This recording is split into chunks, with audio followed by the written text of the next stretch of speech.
So I'm just going to ask these guys some questions. I just want to give them the opportunity as they're leaving to here you go to just share some wisdom with you guys, and they know what questions I'm going to ask them, but still they're not easy questions. I really appreciate you guys coming up here. It's awesome.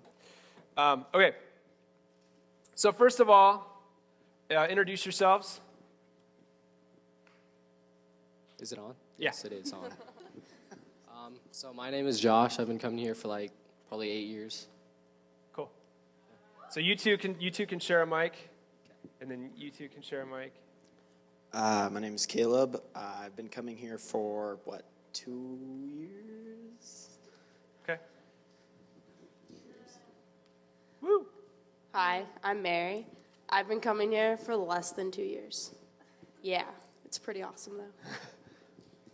I'm McKenna. I've been here since I was 2 months old. Hi, I'm Seth, and I've been coming here for 5 years. I'm Cassie, and I've been coming here for a little over a year. Cool. Awesome. All right. So some of you guys have spent longer here in the group than others, but what's your favorite memory of high school group? And you don't have to go in any kind of order. You just kind of speak up. What's your favorite memory of high school group? Okay. Mine is high school camp, and it was especially I forget if it was either the last night or the second to the last night, but there was it was after worship, and it was just everybody was really raw, and I felt like we were all able to talk to each other, and that I don't know, you could just feel the difference and feel people's emotions. I don't know. It was really cool. Awesome. That's my favorite part. Cool. I would say Acquire the Fire from last year. I felt like I really got to know everybody a lot better. And then the conference itself was a really good experience for me. So yeah. Cool. For me, it'd be both actually Acquire the Fire and camp. Both of those experiences for me have been really spiritual experiences, very raw, like Mary said, where it just, I don't know, it really leaves you with this sense of almost awe, I think, is the word I'm looking for. My favorite memory was when we did the 32-hour famine. It wasn't really fun at the time because we were all hungry, but it was I don't know, just looking back on it, it was a lot of fun. Cool. Cassie, Mine would have to be being a part of the Reach Band, because worship is how I connect to God, so it was really awesome to be a part of it. Cool. I think my favorite part was this year watching the new freshmen coming up, because some of them are in my care group, and one of my brothers is there, so just seeing them get older is pretty awesome. Cool. Good. Okay, so next question. Everybody got to answer that, right? Yeah. What's the most important life lesson you learned in high school?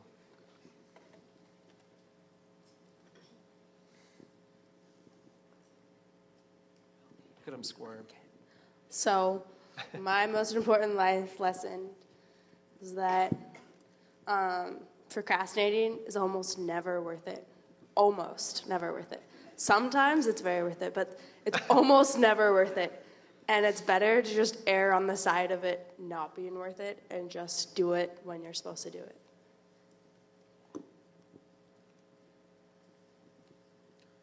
I think the thing that I've learned the most is just being kind to people goes a long way. I know it sounds really cliche, but I've definitely experienced it myself. Even just little small acts of kindness really make a big difference. One thing that sticks in my mind is when I first joined the youth group, I hadn't exactly had the best experience with youth leaders before, and Nick came to my house and brought me my cinch bag, whoa. But to me, that was a big experience because I felt like I was being invested into, and just for someone to invest in you is something that really feels good. And so I guess I've kind of tried to just figure out how I can, I guess, do that towards someone else, make them feel like they're cared about. I think for me, it's always asking for help, because I know especially us guys, just like to tough it and go it alone. But I think asking for help when you need it is probably the best thing you can do. For me, it was learning that you can't be somebody that you're not. Like, it's not worth it to try and pretend to be somebody that you're not. And I had a really hard time with that my freshman and sophomore year. And so lately it's just been one of those things where I'm like, okay, that's not who I am, so I'm not going to pretend to be that. For me, I would say it's just trying to stay even keel with like all the experiences you have, because you're gonna have like a lot of highs and a lot of lows, but you can't be, too upset over them or too happy, because that can affect the way you think. And yeah. Cool. Cassie? Mine would be that everyone's life has value, no matter where you are and who you are, especially from God's point of view. Awesome. Did everybody get to? Okay. Cool. What's the third one? What is one way you impacted someone's life for God during high school?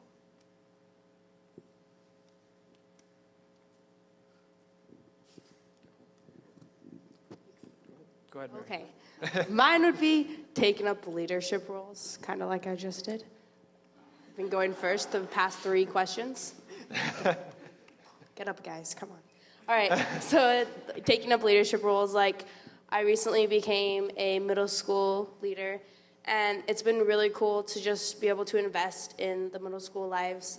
And I've also really appreciated when my leaders are gone for our care group. Like, I haven't appreciated that they're gone, but I've appreciated being able to like take over and be able to lead the group in the care group for the lesson. I think this kind of goes back to what I said about acts of kindness. The experience that stands out to me is both of the last 2 Acquire the Fire trips. I think we always do them, but we do a service, some sort of community service type thing. And this year in particular, it just struck me because we just took a couple of blankets to a few homeless people, and it just struck me, the one guy that we took the blanket to, how he just wanted someone to talk to. He just wanted someone to tell his story to. And I feel like just being able to be those people that he remembers as listening to him and actually caring about him and investing in him made a big difference. And yeah.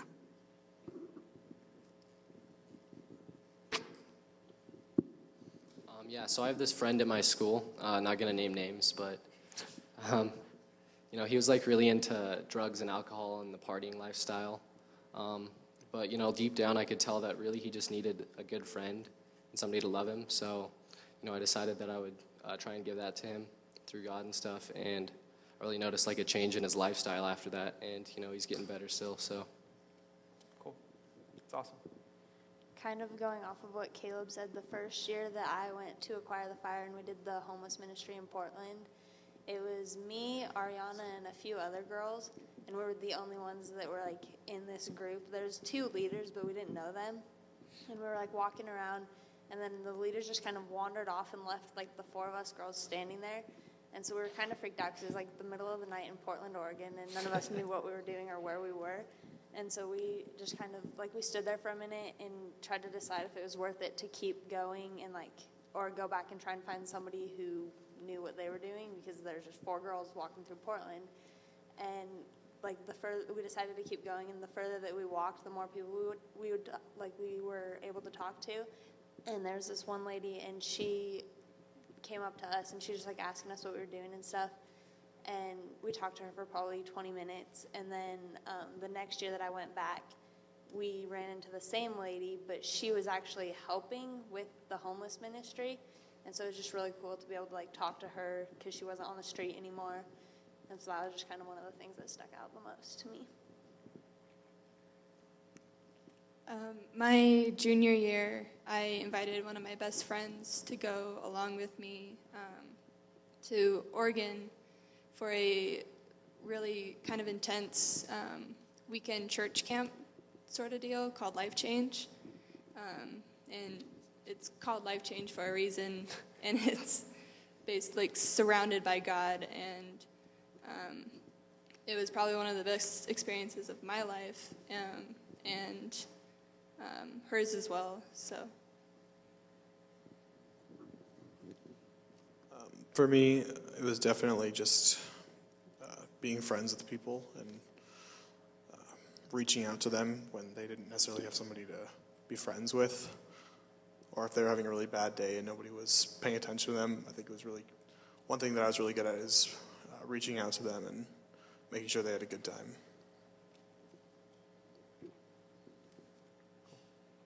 That was everybody, right? Cool. Fourth one is, what is one character trait of God that has become more real to you during high school? For me, it's that you kind of get this idea in your head that if you mess up a certain amount of times, he's not going to forgive you anymore.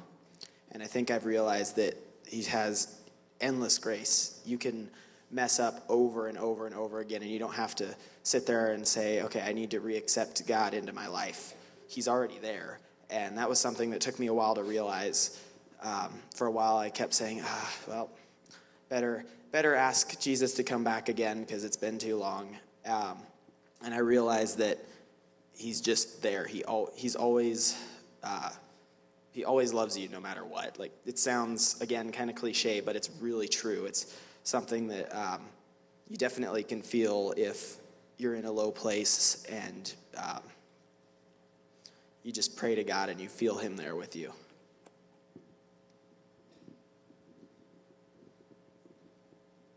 I think that the character trait that became real to me has been God's faithfulness, and just that he's always faithful in everything that I've done. And it's just made me realize more and more, like, no matter what I'm going through, I can always rely on him to be there for me. I definitely think it's exactly what Caleb said. His unrelenting grace is something that I've had trouble grasping in the past. But no matter how many mistakes I've made, no matter how many stupid things I've said, you can just always go back to him. And that's,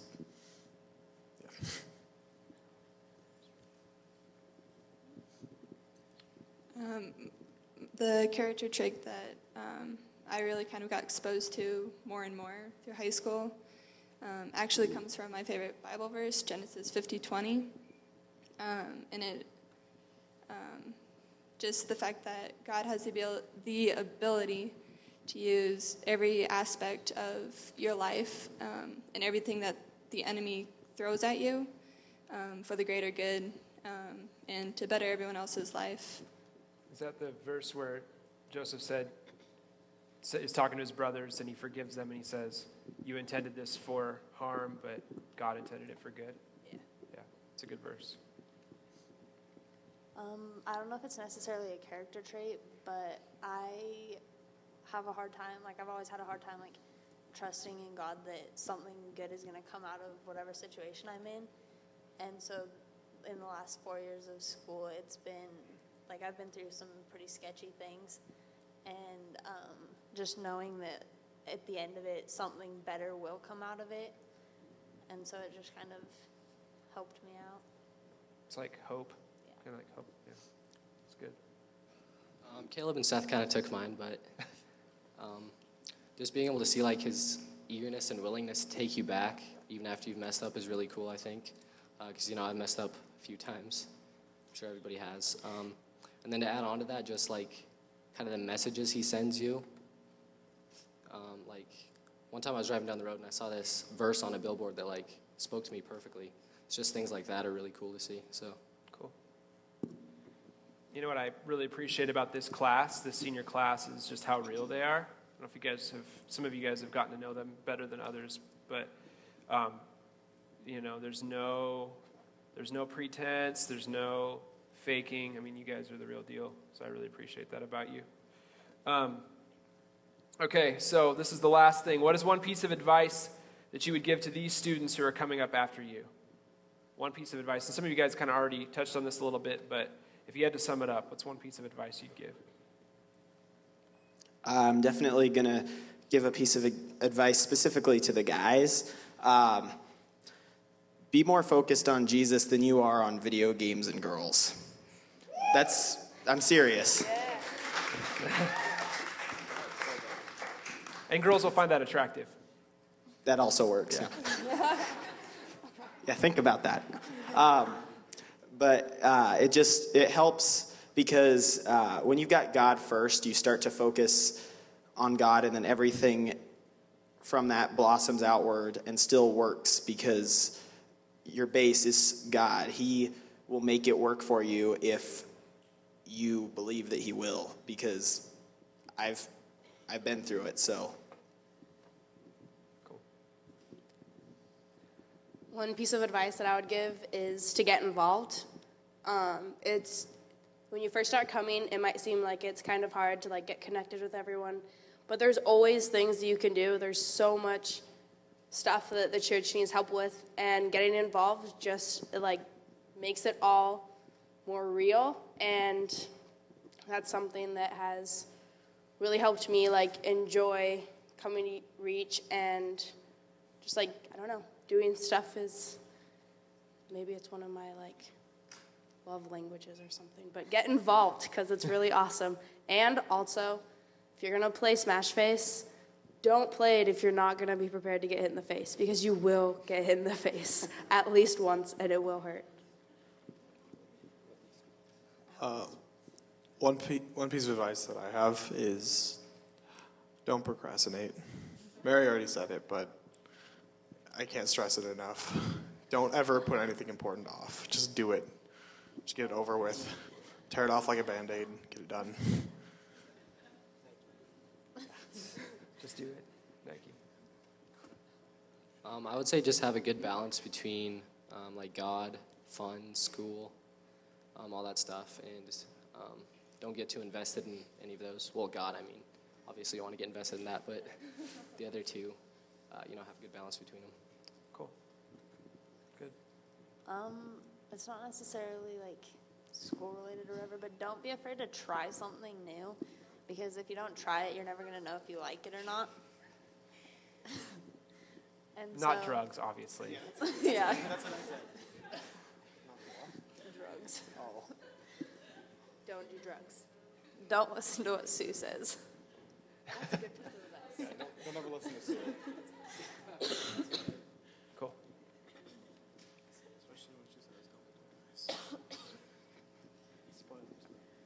My piece of advice would be just know that there's always something to live for, even if you don't know what that thing is. And just never give up in general, no matter where you are or what you're going through, because everything gets better.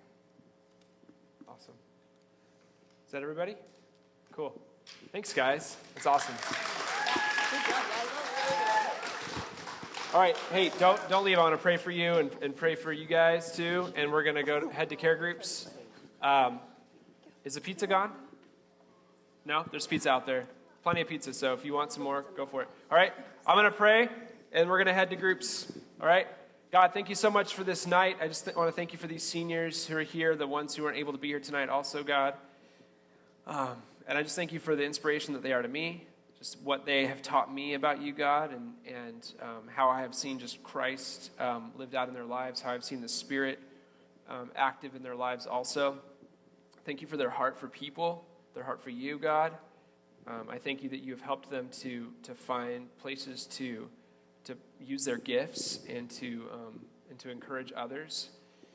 And I just pray, God, that we would be diligent in following their example, and that you would just go with them, God, and be their guiding light. And there's so much against them in this world, God, but you are for them. And so I just pray you will help them to remember that and to just conquer in everything that they take on. Pray these things in your name. Amen.